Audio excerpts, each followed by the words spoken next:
तो मैं तो मैं जस्ट जस्ट ये जो सभी का सभी का स्वागत करते स्वागत हैं। करते हैं। और ये बेवेक्स जो सिस्को है ये हम लोग जस्ट सीख रहे हैं, इसे बहुत यूज टू हम लोग हुए नहीं हैं। और इसके बारे में जैसे कि हम लोग ने जूम में बहुत अच्छा से हम लोगों ने उसको सीख लिया था। तो प्रयास कर रहे हैं कि इसको हम लोग जल्दी सीख जल्दी लेंगे। सीख और लेंगे उसके और बावजूद उसके जो बावजूद जो कठिनाई कठिनाई आ आ रही रही है, है, उस उस कठिनाई को कठिनाई भी को भी हम लोग जल्दी जल्दी दूर दूर कर कर लेंगे। लेंगे। तो तो Sandeep, Sandeep, are you ready? Are you ready? Yes sir. या तो प्लीज। जैसे कि हम लोग बात कर रहे थे डेफ ओलंपिक स्पोर्ट्स के बारे में बात करने के लिए बोला जा रहा है मेरे को। तो सबसे पहले तो बात करेंगे हम लोग की हेयरिंग डिसेबिलिटी होता क्या है। हम लोग इतना बड़े एक्सपर्ट नहीं है इस मामले में स्पोर्ट्स का, जैसे मैं एक्सपर्ट हूँ तो मैं बता दूं कि हेयरिंग डिसेबिलिटीज दो तरह के होते हैं। एक तो कम्प्लीटली होते हैं और एक पार्शियली डेफ होते हैं। और जो पॉलिटिकली करेक्ट नेम उन लोगों के लिए दिया गया है उसको कहते हैं पर्सन विथ हेयर।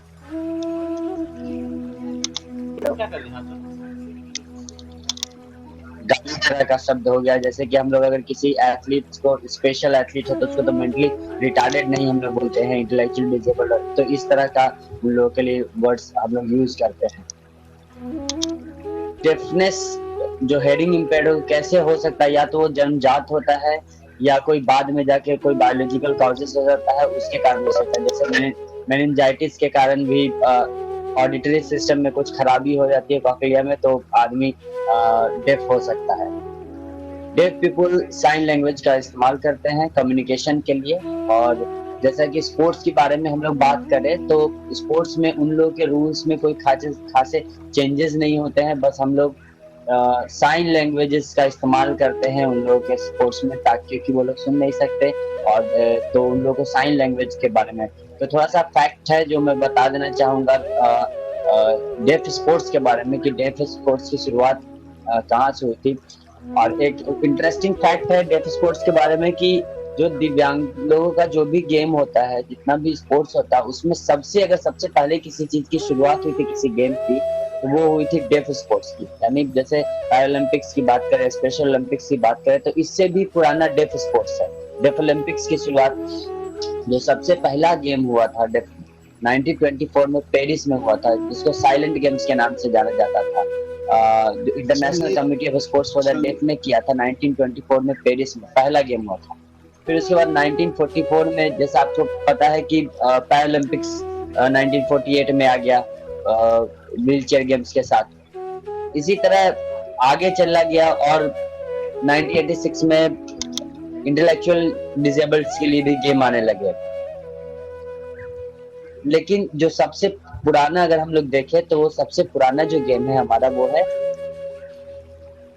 डेफ का गेम, डेफ ओलंपिक्स, जो 1924 में एस्टेब्लिश्ड हुआ था। और जहां तक All India Sports Council of the Deaf की बात करें, जो कि इंडिया में संस्था है जो प्लेटफॉर्म प्रोवाइड करती है स्पोर्ट्स का, जो डेफ है, हेयरिंग इम्पेयर्ड है उन लोगों के लिए, तो उसकी स्थापना हुई थी 1965 में। ये एक multi disciplinary sports federation, multi disciplinary sports federation से कहने का मतलब है कि एक स्पोर्ट्स फेडरेशन के अंदर में सारे स्पोर्ट्स आते हैं। और कौन कौन से स्पोर्ट्स हैं उसके बारे में हम लोग आगे चर्चा करेंगे। 96 अभी 96 मेंबर हैं इस नेशनल फेडरेशन में। इंटरनेशनल कमिश्नर इंडिया के 96 मेंबर हैं जो कि national federation member of the International Committee Sports of the Deaf में है। 96 मेंबर से मतलब कि पूरे वर्ल्ड में 96 मेंबर्स हैं, नेशनल स्पोर्ट्स फेडरेशंस हैं डेफ के। एलाइट कॉम्पिटिशंस को प्रमोट करती है, मतलब कि जो फर्स्ट, सेकंड और थर्ड आता है हम लोग उसी को अगले लेवल में ले जाते हैं। जैसा कि स्पेशल ओलंपिक्स में आप देखेंगे कि वहाँ जो थर्ड, फोर्थ या फिफ्थ भी आता है तो उनको भी हम लोग आगे करके ले जाते हैं, लेकिन इसमें नहीं है। इसको हम लोग क्या करते हैं, जो फर्स्ट और सेकंड और थर्ड आता है, जो बेस्ट एथलीट होता है, उसको हम लोग स्पोर्ट्स में आगे बढ़ाते हैं, मतलब अगले लेवल पे ले जाते हैं। अगर वो डिस्ट्रिक्ट्स में खेल रहा है तो फिर वो स्टेट में आता है, जो स्टेट वाला फिर नेशनल में जाता है, नेशनल वाला रीजनल गेम्स में, और रीजनल के बाद वो फिर वर्ल्ड गेम्स में जाता है। इंटरनेशनली जो डेफ के स्पोर्ट्स होते हैं उनको बोला जाता है डेफ ओलंपिक्स। मैं बता दूं कि इसमें कौन कौन से गेम है। इसमें अल्पाइन स्कीइंग है, बैडमिंटन है, बीच वॉलीबॉल है, क्रॉस कंट्री स्कीइंग है, साइकिलिंग है, फुटबॉल है, आइस हॉकी है, कराटे है, शूटिंग है, स्की बॉब है, टेबल टेनिस है, वाटर पोलो है, एथलेटिक्स है, बास्केटबॉल है, बॉलिंग है, कर्लिंग है, क्रिकेट है, हैंडबॉल है, जूडो है और ओरिएंटेरिंग है। ओरिएंटेरिंग एक गेम ऐसा होता है, हम लोग बचपन में खेला करते थे। इसमें ये स्पेशली डेफ ओलंपिक्स में ही ये गेम है ओरिएंटेरिंग। ओरिएंटेरिंग में क्या करते हैं, किसी कोई ऐसा चीज होता है, कोई वस्तु होता है, उसको दो टीम होता है और एक टीम को छुपा देने के लिए बोला जाता है और कुछ क्लूज दिए जाते हैं, फिर उसको वो लोग सब जो अगले टीम वाले हैं वो उसको ढूंढते हैं। एक टाइम होता है, जो सबसे पहले खोज लेता है टाइम सीमा में दिए हुए क्लूज के हिसाब से, तो वो टीम विनर होती है। उसी को ओरिएंटेरिंग बोलते हैं, जो कि सिर्फ मतलब डेफ ओलंपिक्स में ये गेम है। वहीं पे जैसे कि स्नोबोर्ड है, स्विमिंग है, ताइक्वांडो है, वॉलीबॉल है और रेसलिंग इसमें डेफ स्पोर्ट्स में आते हैं। जैसे एथलेटिक्स की बात करें या किसी और गेम्स की बात करें, तो जैसे हम लोग विसिल का इस्तेमाल करते हैं या ब्लोअर का इस्तेमाल करते हैं जिससे आवाज होती है, तो ये सब चीज नहीं इस्तेमाल होता है इन लोगों के गेम में। इन लोगों को गेम में हम लोग फ्लैग्स यूज करते हैं, इम्फेटिक कलर्स और बोर्ड्स यूज होता है, जो लाइट वाले बोर्ड्स होते हैं। मान लीजिए स्टार्टिंग देना है तो लाइट वाला 1 2 3 और ये फ्लैश होता है, तब इन लोग को समझ में आता है, तब ये लोग अपना दौड़ना शुरू करते हैं या गेम को स्टार्ट करते हैं। ज्यादा कुछ खास इसमें नहीं है। और अगर मॉडिफिकेशन की बात करें स्पोर्ट्स में, तो डिजेबिलिटी, इनका जो फिजिकल जो फंक्शन है, फिजिकल डिजेबिलिटी वो पूर्णतः सही होते हैं, तो इनको हम लोग ज्यादा इनमें कोई मॉडिफिकेशन नहीं था। गेम्स का रूल सेम होता है। हाँ, साइन लैंग्वेज इंटरप्रेटर का इस्तेमाल किया जाता है और जो जैसे बोर्ड्स हैं, फ्लैग्स हैं, उन लोग प्रॉम्प्टर्स हैं, उसका इस्तेमाल किया जाता है। और हाँ डॉक्टर साहब नमस्कार। एक्चुअल में ये जो कल एक वीडियो बना के यूट्यूब पे किया था, उसका बहुत लोगों ने रिस्पॉन्स दिया है। कई मैसेजेस आए वीडियो कॉल पे, और जो लोग हैं वो ये कह रहे थे कि जो फॉर्म है, मतलब वो व्हाट्सएप किया था, उस पर भी डाला था यूट्यूब लिंक पे, तो प्रिंट करने की कहीं जगह नहीं है। जैसे वो कोई नोएडा में फंसा हुआ है और कोई कहीं फंसा हुआ है, तो प्रिंट निकालने का जगह नहीं है, तो कैसे क्या करा जाए, कैसे भेजें वो फॉर्म जो कुछ 1000 रुपए राशि मिलेगी उसके लिए? आप मुझसे पूछ रहे हैं सर? हाँ, आपसे पूछ रहे हैं कि वो कह रहे हैं कि एक जो फॉर्म आप भेजे थे वो मैंने डाल दिया था, मैंने फॉर्म देख तो लिया है, लेकिन कहीं पे भी जहाँ पे वो रह रहे हैं उसके आसपास प्रिंटर की फैसिलिटी नहीं है, तो वो डिटेल कैसे भेजे? मतलब अच्छा, कोई बात नहीं है, उसको भर के पेपर में हाथ से वो फॉर्म को ना, ठीक है, हाथ से लिख के और भेज दें आपको। हम हमारे व्हाट्सएप पे भेज दें, जैसे और संपर्क कर लेंगे। जी, हम बता देंगे उनको। एक चीज तो ये, दूसरी चीज जैसे संदीप जी बता रहे थे कि डेफ ओलंपिक्स होते हैं, अलग अलग उसमें गेम्स होते हैं, लेकिन जो कई जो मुख्य बच्चे हैं नहीं मालूम है कि डेफ ओलंपिक्स में कैसे इसमें होना है। जैसे मध्य प्रदेश में यहाँ पर कई जगह जो डेफ लोग हैं वो एसोसिएशन से जुड़े नहीं हैं, तो वो कहते हैं कि हम कैसे इनरोल्ड हों, तो उसके लिए या और भी जगह हैं जहाँ पे वो लोग डेफ ओलंपिक से जुड़ना चाहते हैं, तो वो कैसे जुड़ सकते हैं? संदीप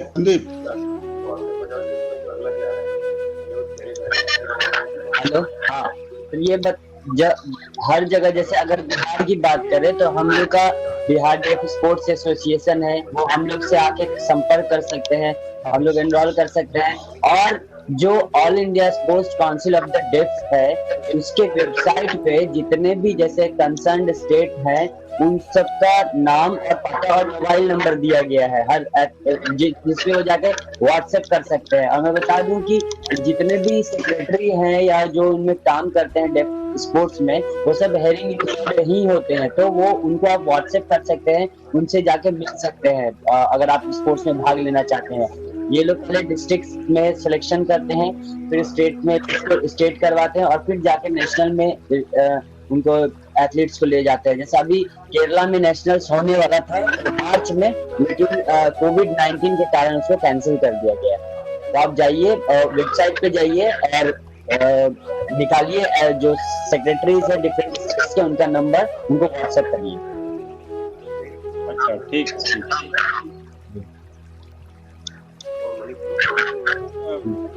दूसरी बात यह है कि कल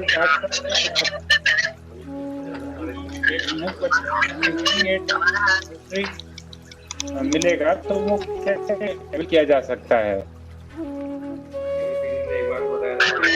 सर हेयरिंग एड के लिए तो सर बताएंगे शिवाजी सर कि कैसे ले सकते हैं। अभी पिछली बार हम लोगों ने कैंप लगाया, जैसे बिहार सरकार ने कैंप लगवाया था, जांच किया गया था उसमें कि उसको हेयरिंग एड चाहिए। तो जांच करने के बाद जो स्पेशल जो केसेस थे, जैसे जो स्पोर्ट्समैन है, जैसे मैं सिर्फ स्पोर्ट्समैन के बारे में बता सकता हूँ, जो स्पोर्ट्समैन है उनको स्क्रीनिंग करके उनको हेयरिंग एड के लिए भी दिया जा रहा है। और उसके लिए सीआरसी होता है, सर बता पाएंगे ज्यादा अच्छा, डॉक्टर शिवाजी सर है यहाँ पे, कि कैसे उन लोग को मिल सकता है, किसी को भी हेयरिंग एड। सर हाँ, मैं बता दूं कि किसी को भी हेयरिंग एड चाहिए, और अगर वो खिलाड़ी है और कोई मैच या स्टेट लेवल पर या नेशनल या इंटरनेशनल लेवल पर, तो कितनी भी इक्विपमेंट्स हो, उसमें 75% बिहार गवर्नमेंट देती है, और 25% जो है खुद को उसमें लगाना पड़ता है। तो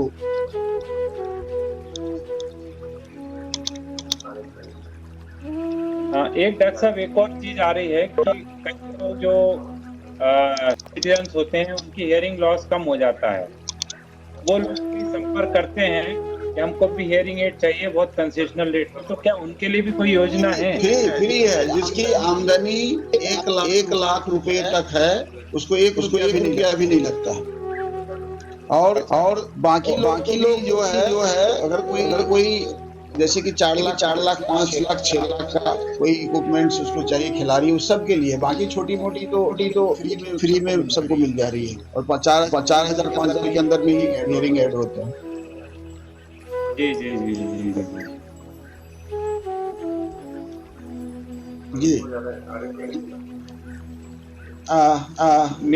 मेरी तरफ से तो इतना ही पॉइंट है अभी। नहीं, मेरा कहना है ज्ञानेंद्र जी की आप साइन लैंग्वेज में एक संदेश जो है, जितने हमारे बोल के भी और जो हमारे व्यूअर में, मुझे लगता है कुछ जो है डेफ भी व्यूअर है, तो आप एक संदेश जो है कि हम लोग क्या कर रहे हैं, कैसे करना है, क्या रोल है, डिजिटल एक्टिविटीज कैसे कर सकते हैं।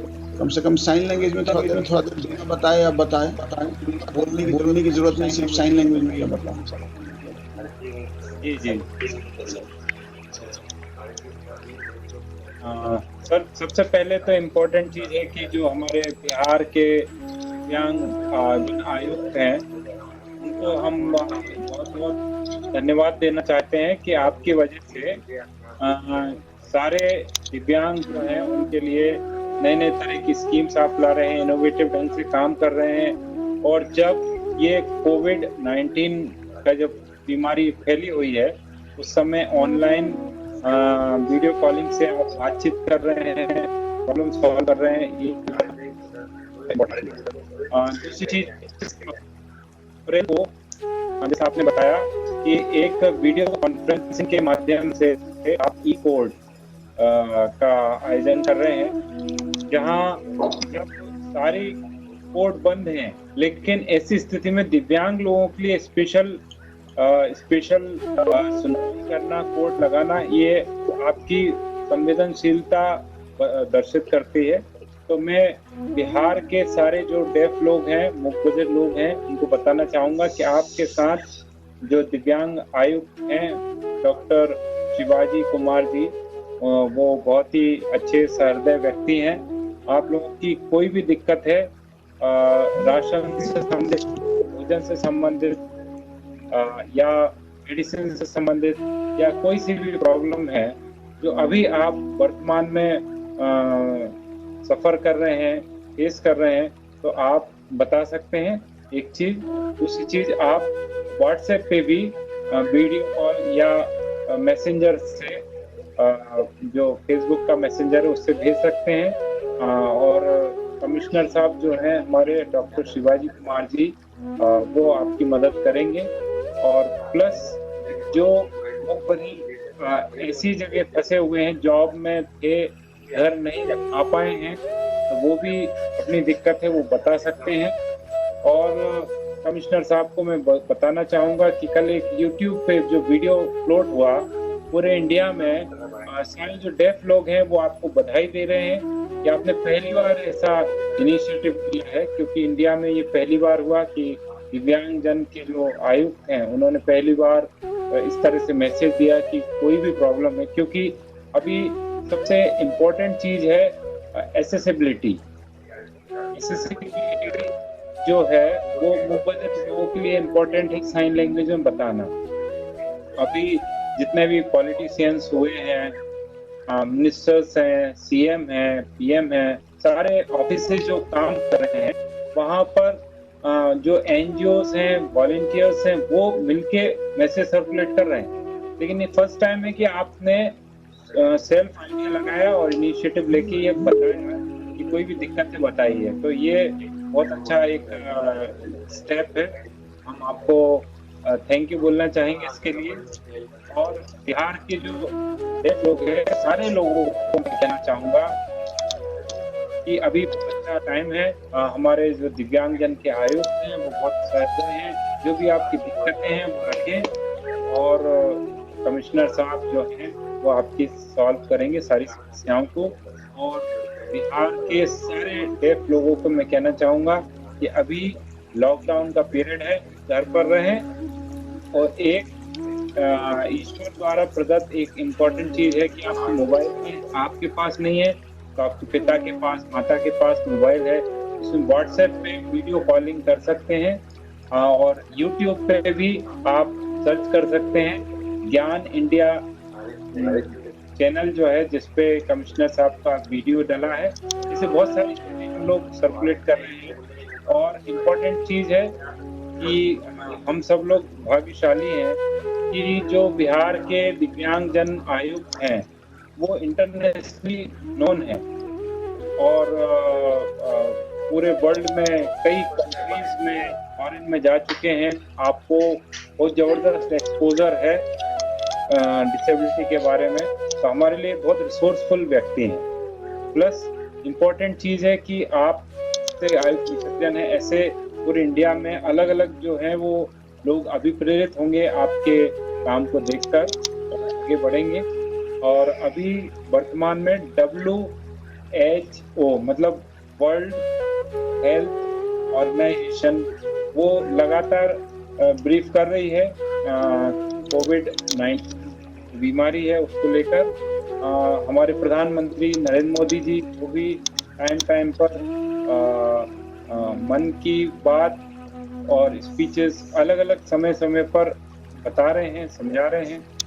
और आपके जो बिहार के जो सीएम हैं वो भी काम बहुत बढ़िया कर रहे हैं। तो हम सब लोगों को चाहिए कि जो गवर्नमेंट के रूल्स हैं उसको हम सब लोग फॉलो करें, और गवर्नमेंट के जो रूल्स हैं उसको हम जब फॉलो करते हैं तो गवर्नमेंट भी जो हम लोग जनता जनार्दन है उसके लिए सोचती है, हेल्प करती है।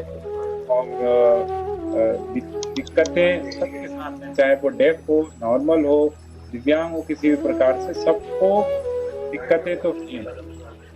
लेकिन सबसे इम्पोर्टेंट है सबको बचना इस बीमारी से। ये बीमारी है बहुत खतरनाक है। अभी सभी लोग पूरे वर्ल्ड में, अभी जैसे WHO ने बताया, अभी पेपर में भी आया कि अभी लेबोरेटरी में प्रयोग चल रहा है, इसके लिए वैक्सीन, मेडिसिन भी ACCIN वैक्सीन बनाने के लिए।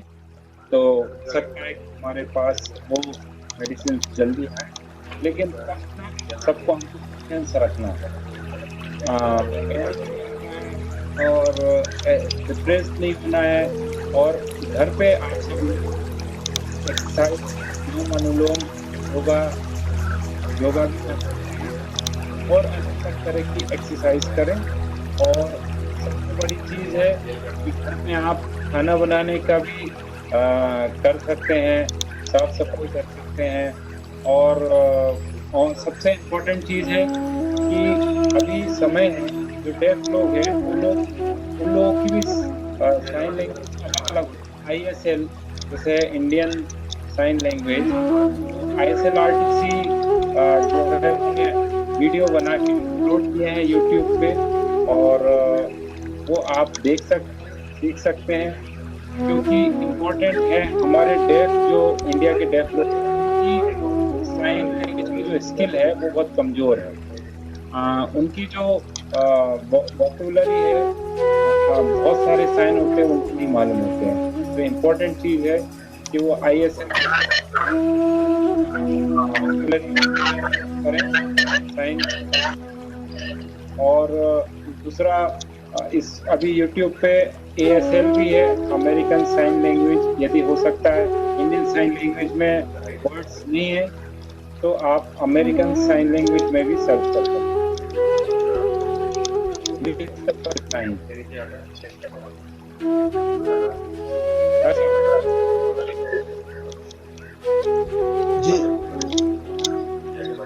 जी ज्ञानेंद्र जी, बहुत बहुत धन्यवाद, और बहुत बढ़िया बताया। और हमारे बीच में बता दूं कि अभी जो लॉकडाउन है और कोविड-19 के दौरान विशेष आवश्यकता वाले बच्चे, चाहे वो बच्चे हों, चाहे इंटेलेक्चुअली चैलेंज के बच्चे हों या ऑटिज्म के बच्चे हों, जितने तरह के पर्सन की डिसेबिलिटी है, उनके लिए कहीं न कहीं और उसके जो प्रोफेशनल्स हैं, सभी के लिए लगातार कोई न कोई कार्यक्रम आयोजन कर रहे हैं। और इसका मुख्य उद्देश्य है कि हम लोग जो है ये बता पाए अभिभावक को कि सरकार इतना प्रयत्नशील है। तो हम लोग जो अभी जितने लोग जुड़े हुए हैं इसमें कुछ ज़्यादातर प्रोफेशनल्स हैं जो किसी न किसी रूप में डिसेबिलिटी के लिए। तो मैं अभी जैसे कि एक ऑर्गेनाइजेशन है पतंग, उसमें संतोष कुमार सिन्हा जी भी हैं, समर्पण से जुड़े हुए हैं। तो वो भी डांस और म्यूजिक का दो कंपटीशन करने जा रहे हैं अंतर्राष्ट्रीय डांस डे पर नेशनल डांस डे पर 29 तारीख को। तो मैं चाहूँगा रूल्स क्या है, जितने लोग पार्टिसिपेंट्स हैं उसके बारे में बता पाएँ। डांस के लिए और म्यूजिक का जो 2 कंपटीशन हम लोग 26 29 को आयोजन कर रहे हैं, उसके बारे में संदीप कुछ बताएं।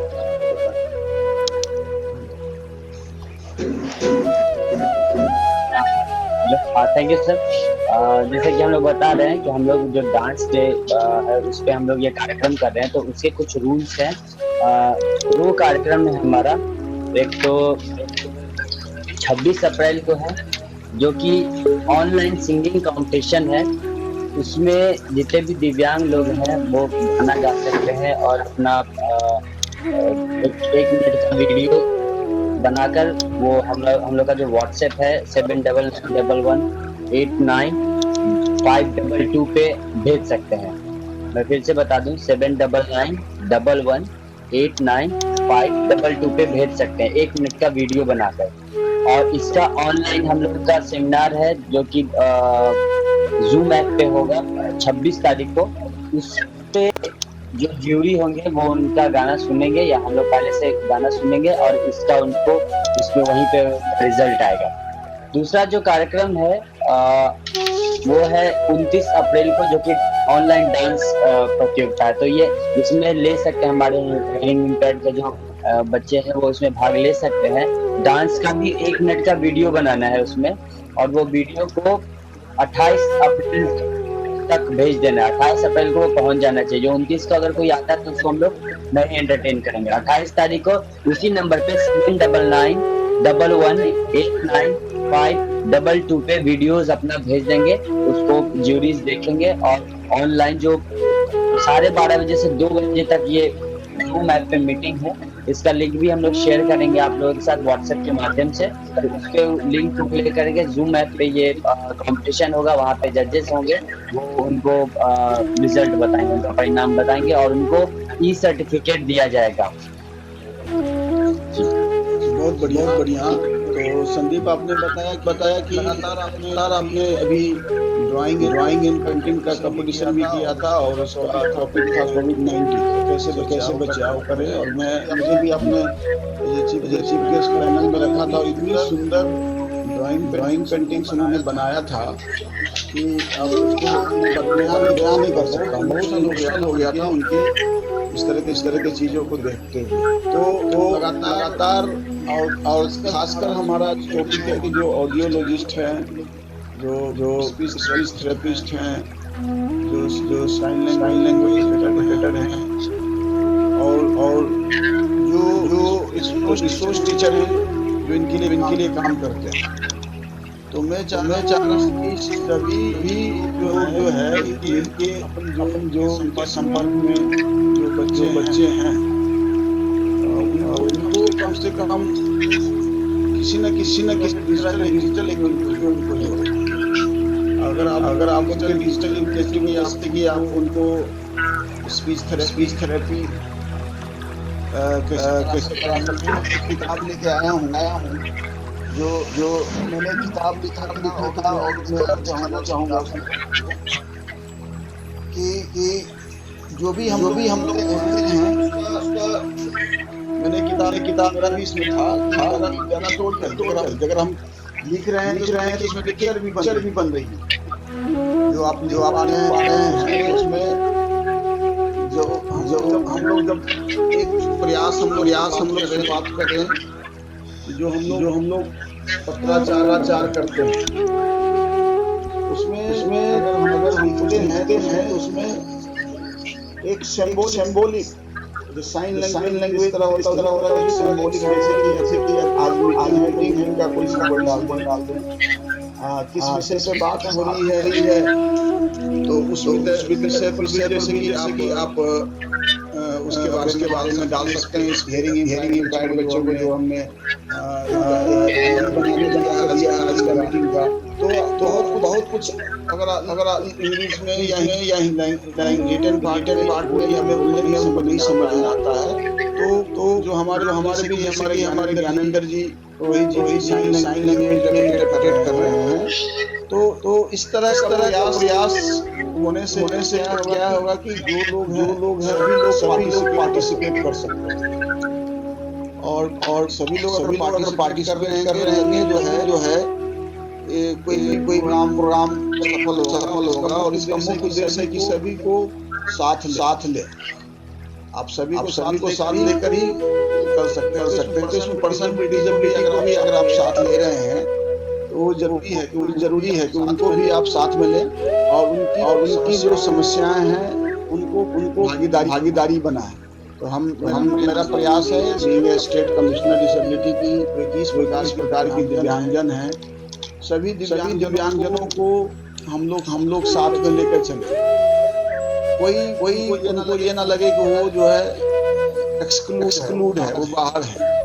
सभी को इंक्लूड करने के लिए सभी को हम लोग जोड़ सकते हैं। और कहाँ जैसे कि लगातार अच्छा ज्ञानेंद्र की रोहित जी ने बनाया कल हमारी वीडियो को साइन में कन्वर्ट किया। इसमें काफी बच्चे को बढ़ा है जो निगेटिविटी आ रही है घरों के अंदर, वो बात बोल रहे हैं, उसके माता पिता नहीं समझ पा रहे हैं। ज्यादातर क्योंकि जो चाहे बच्चे हैं उनके फ्रेंड्स के साइन बात करने वाले वो वार्तालाप पसंद करते हैं। इसका कारण ये है कि उनको कंफर्टेबिलिटी लगती है।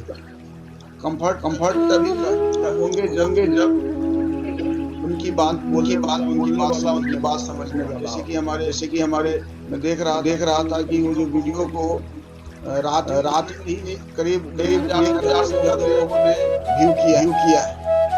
तो मैं समझ सकता हूँ कि इतने डेफ पर्सन भी डिजिटल हो रहे हैं। और सरकार की नीति है कि हर तरह के को साथ में जोड़े। आज हम लोग बड़ा सा कार्यक्रम आयोजन करने का था, लेकिन टेक्नोलॉजी हम लोग टेक्नोलॉजी को अपनाने का प्रयास कर रहे हैं। क्या हो रहा है कि हर टेक्नोलॉजी है यूज करने में या उनको समझने में समय लगता है। कहीं ना कहीं ड्रॉबैक अलग समस्या होती है। हमने देखा काफी बढ़िया है, उसके द्वारा प्रॉब्लम लगातार हम लोग देख रहे हैं कुछ प्रॉब्लम हो रही है। तो इस बीच हम अगर और कोई अगर क्वेश्चन पूछना चाहते हैं या कोई समस्या है, हम लोगों ने कल अपना डाला हुआ था कि जो हम लोग का जो ऑनलाइन शिकायत हेल्पलाइन नंबर है, वो मैंने डाला था। उसका नंबर भी कल डाला था। और मैं आज भी डाल रहा हूँ। लगातार कोशिश कर रहा हूँ कि हर कोई साथ में ले हम लोग। और किन्हीं को अगर कोई दिक्कत हो तो लगातार संपर्क मिल के इस कार्यक्रम अभी कोविड के 19 के कारण कोरोना वायरस के कारण लगातार कैसे अच्छा देना है, कैसे उसको ध्यान रखना है, घर के अंदर कैसे उसको मन लगाए, कैसे छोटा फन गेम्स करें, कैसे रखे, कैसे क्रिएटिव उसको कोई कर काम ड्राइंग है, डांस हमारे बच्चे डांस करते हैं, या अदर तरह का जो है साइन लैंग्वेज में देख रहा हूँ कि डिक्शनरी वगैरह हम लोग खेलते हैं। इंडोर गेम्स खेलते हैं, सुबह शाम को बनाते हैं। उनको ये नहीं चाहिए खाली दिमाग से काम करें। जहाँ लोग खाली बैठेंगे तो उसकी नेगेटिविटी आएगी। और ऐसे भी नेगेटिविटी को जो है शुरुआती दौर से ही नेगेटिव रहती है, क्योंकि आप जानती हैं कि ये हमला के शिकार होते हैं, अवसाद के शिकार होते हैं। रेगुलर इनको काउंसलिंग की जरूरत है।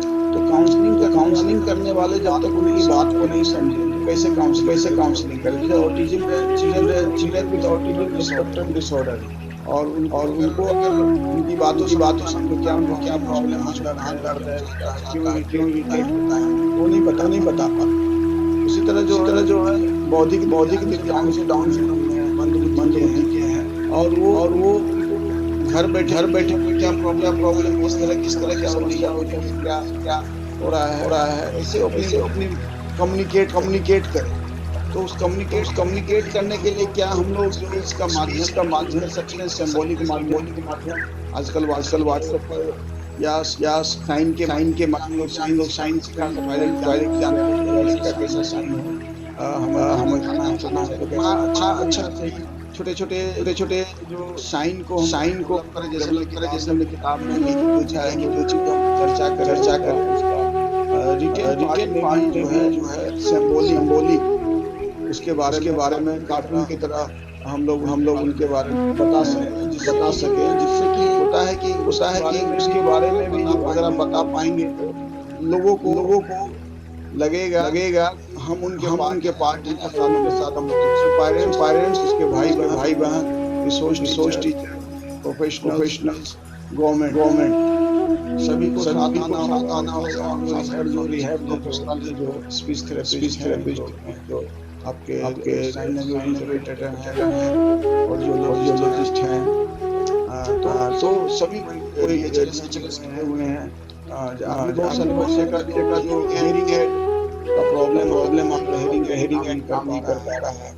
बहुत लोगों को चश्मा है काम पा रहा है, या बहुत सारे सिस्टम जो उसके टेक्नोलॉजी थे या असिस्टेड डिवाइसेस थे, वो किसी न किसी कारणवश वो अच्छा वो अब मुझे लग रहा है कि आवाज आ रही है। निश्चित रूप से ये जो हम लोग आज कर रहे हैं, कहीं ये निश्चित रूप से कभी गुंज रहा है को थोड़ा देखना होगा। और मुझे लगता है कि लोग समझ नहीं पा रहे हैं, तो पुनः दोबारा हम लोग अन्य मामलों से हम लोग कार्यक्रम को आयोजित करेंगे, जो मुझे लग रहा है कि इस टेक्नोलॉजी या इस सॉफ्टवेयर और इस जो हमारे ऐप्स को यूज करने में प्रॉब्लम्स है, और इस बीच में पूछना चाहते हो तो अपनी बातों को रख सकते। मेरा एक सवाल था जी, अपना परिचय देकर बताइए।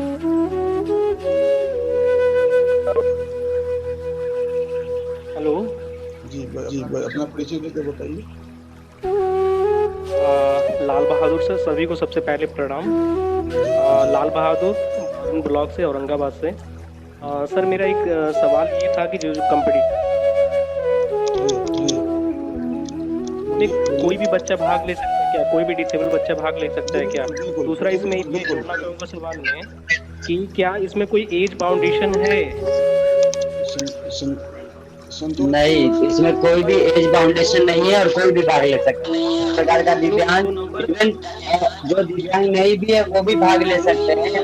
लेकिन इसमें एज कैटेगरी है 8 से 11, 12 से 15, 16 से 20, 22 से 29 और 30 प्लस के एक कैटेगरी, अलग अलग कैटेगरी हम लोग बनाएंगे। कोई एज बाउंडेशन नहीं है, कोई भी भाग ले सकता है। बहुत बहुत धन्यवाद संदीप सर, आपको जानकारी देने के लिए। और एक और मेरा इसमें है, क्या ये मतलब कोई भी बच्चा भाग ले सकता है, चाहे वो यूपी से हो, बिहार से हो, भारत में कहीं से भी। अच्छा, जो आपने नंबर बताया है, इस ऐप के माध्यम से हम आपसे अनुरोध करेंगे कि एक बार फिर से रिटेल फॉर्मेट में हम लोग को उपलब्ध करा दें तो ज़्यादा बेहतर। नहीं, एकदम आपको व्हाट्सएप पर ही आपको दे दिया जाएगा मैसेज इस नंबर पे। आपको रूल रेगुलेशन सब कुछ मिल जाएगा। थोड़ी सी टेक्नोलॉजी रोज सर बदल जा रहा है, थोड़ा सी दिक्कत आ जा रही है।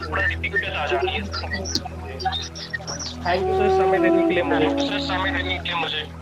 और किन्हीं को कोई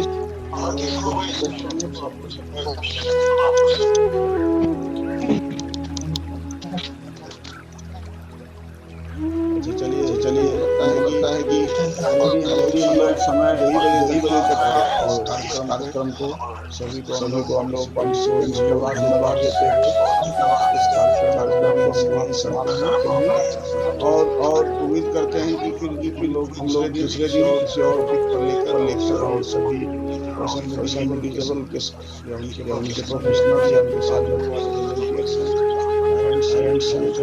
को लेकर हम लोग हाजिर होंगे। और आप लोग ने अपना समय दिया, सभी को आभार। और इस आज का कार्यक्रम